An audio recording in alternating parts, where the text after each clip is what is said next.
Class 8th में हम Hindi grammar में क्रिया का अध्ययन कर रहे थे। क्रिया के अंतर्गत हम आज प्रेरणार्थक क्रिया का अध्ययन करेंगे।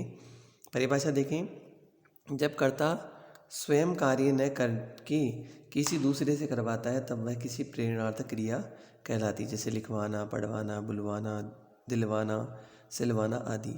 केशव ने मोहन से पत्र लिखवाया, खुद ने काम नहीं किया, अन्य से काम करवाया। राम ने करीम से श्याम को पुस्तक दिलवाई, खुद ने नहीं दी, दूसरे से दिलवाई। ठीक है, तो ये प्रेरणार्थ हो गई। सामान्य क्रिया और प्रेरणार्थक क्रिया का उदाहरण आपको दे रखा है, इनको देख के आप पढ़ें। अगला है हमारे पास में पूर्वकालिक क्रिया।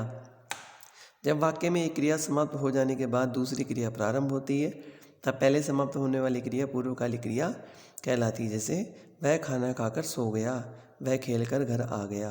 यहाँ खाकर और खेलकर पूर्वकालिक क्रियाएं हैं।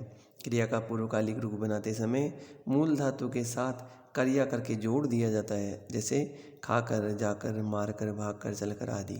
पूर्वकालिक क्रिया में एक क्रिया के समाप्त हो जाते ही दूसरी क्रिया आरंभ हो जाती है, इसलिए पूर्वकालिक क्रिया एक तात्कालिक क्रिया भी है। संयुक्त क्रिया, नाम धातु क्रिया, प्रेरणार्थक क्रिया और पूर्वकालिक क्रिया यौगिक क्रियाएं हैं। हमने पहले संयुक्त क्रिया और नाम धातु क्रिया का अध्ययन कर लिया था। आज हमने प्रेरणार्थक और पूर्वकालिक क्रिया का अध्ययन किया। ये जो चारों ही हैं ये यौगिक क्रियाएं हैं। अब अगला है क्रिया के विकार तत्व। क्रियाओं में जब वाक्यों में प्रयोग किया जाता है तो लिंग, वचन, पुरुष, वाच्य, प्रकार और प्रयोग के कारण उनमें अंतर आ जाता है। जैसे लिंग के आधार पर मैं पढ़ता हूँ, सीता पढ़ती है, तो यहाँ लिंग के आधार पर जैसे पुल्लिंग और यहाँ स्त्रीलिंग। पुरुष के आधार पर मैं पढ़ता हूँ, तुम पढ़ते हो, वह पढ़ता है, तो तीनों पुरुष के आधार, प्रथम पुरुष, मध्यम पुरुष और उत्तम पुरुष। फिर वचन के आधार पर एक वचन और बहुवचन, जैसे वह जाता है, वे जाते हैं। वाच्य के आधार पर मैं पढ़ता हूँ, मेरे द्वारा पढ़ा जाता है।